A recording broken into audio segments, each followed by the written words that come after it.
So ito na mga kapatid, ito na po ang pinakamainit na balita na ating nasagap ngayong araw mga kababayan.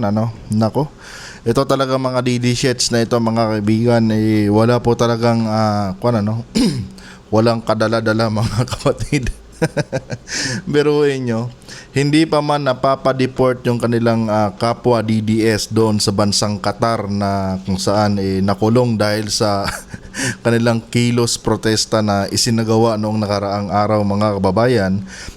Meron na naman pong isang grupo ng mga DD shits mga kapatid, doon pa mismo sa may malapit sa detention facility ng ICC mga kababayan, ang nawarningan po mga kapatid ng mga pulisya dyan sa Daheg mga kababayan, matapos po nilang suwayin, matapos po nilang labagin yung nasabing permit na ibinigay sa kanila mga kapatid noong nakaraang birthday ni former President Duterte. Pero bago ang lahat mga kababayan, One Talk PH nga pala nagbabalik po mga kapatid para sa panibagong update. So ito na nga po ang balita mga kapatid.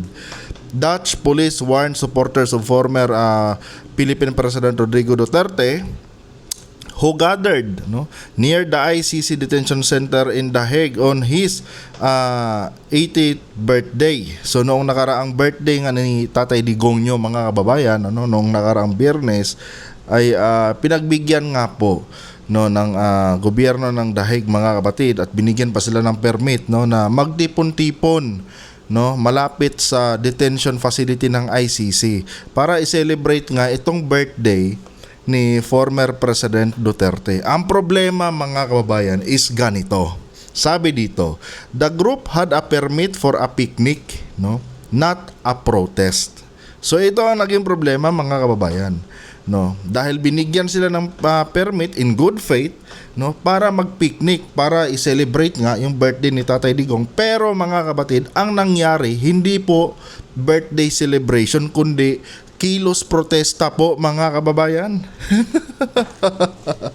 Grabe talaga, kilos protesta mga kapatid. Pero inyo, pinagbigyan na nga kayo, dahil nagpapakilala kayong supporters ni former President Duterte, pinagbigyan na kayo na i-celebrate ang birthday ng inyong dating presidente, Pero hindi birthday celebration ang ginawa nyo, kilos protesta, 'di ba? So ngayon mga kababayan, medyo na-alarma itong mga kapulisan po dyan sa may mga kapatid, dyan sa may Daheg, At winarningan sila, na oy, hindi pwede yung ginagawa nyong ganyan, Yung permit na ibinigay sa inyo ay para lamang mag-picnic. Bakit, Bakit kilos protesta naman yung ginawa nyo? 'Di ba? So ngayon mga kababayan, dito natin makikita mga kapatid na itong mga DD shits, wala talagang sinasantong batas mga kapatid. Ang sa kanila lang is mailabas lang nila yung kanilang mga hinaing sa gobyerno ng Pilipinas, okay na sa kanila. Hindi nila iniisip mga kababayan na baka later on ang magiging kapalit nito is yung trabaho natin dito sa nasabing bansa kung nasaan man sila. And for sure, malaki na namang abala ito mga kapatid sa ating gobyerno. Dahil, panigurado mga kapatid, ang gobyerno na naman ng Pilipinas ang gagawa ng paraan para mapauwi sila dito. Dahil once na nakulong sila dito mga kababayan, dahil nga sa paglabag nila, sa patuloy nilang paglabag sa mga batas ng mga bansa na kung saan sila nandoon, gobyerno po ng Pilipinas mga kapatid, ang gagawa ng paraan para po sila ay mapauwi. Makikiusap na naman ang presidente ng Pilipinas na kung pwede iuwi na lang sila, imbes na ikulong sila doon, 'di ba? And ito mga kababayan, wala silang pakialam kung napapahiyaman yung kanilang sariling bansa, 'di ba? Ang sa kanila lang is ma-express nila yung kanilang suporta sa kanilang puon na si Tatay Digong. Tapos ngayon mga kapatid, 'di ba? Ang galing-galing nilang bumira sa presidente, pero hindi nila alam na pag itong mga ganitong gawain nila nagresulta at nakulong sila, yung presidente ng Pilipinas na nilalait nila ang siyang magbibigay daan para makauwi sila sa Pilipinas. 'Di ba?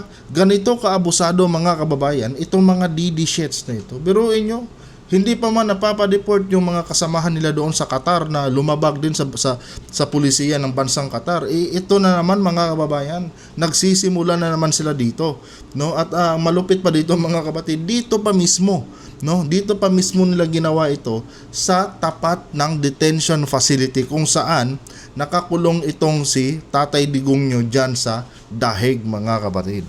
'Di ba? Believe na talaga ako mga kababayan sa katigasan ng ulo ng mga DD Sheds, and hindi ko lubos maisip mga kapatid kung bakit umabot sila sa ganyang punto ng kanilang buhay. To the point na ready na silang isugal mga kababayan pati yung kanilang hanap buhay. Maipakita lang nila yung kanilang suporta kay former President Duterte. Kaya minsan mga kababayan kahit masakit man sa loob natin na sabihin or tawagin silang bobo, ganon talaga Di ba? Ganon talaga mga kapatid Kasi kung matino ang pag-iisip mo, di ba? Dapat mag-isip muna kayo, no? Pag-isipan niyo muna mabuti yung mga gagawin niyo. Ito ba'y nakakabuti sa inyong mga trabaho diyan, sa inyong mga finances diyan, sa inyong mga source of income diyan, yung itong sasalihan yung rally o Diba? Dapat mag-isip muna kayo kung ito ba'y nakakabuti para sa inyo. Pero walang ganon sila mga kapatid. Hindi nila iniisip kung maaapektuhan ba yung kanilang trabaho, yung kanilang mga passport, yung kanilang mga...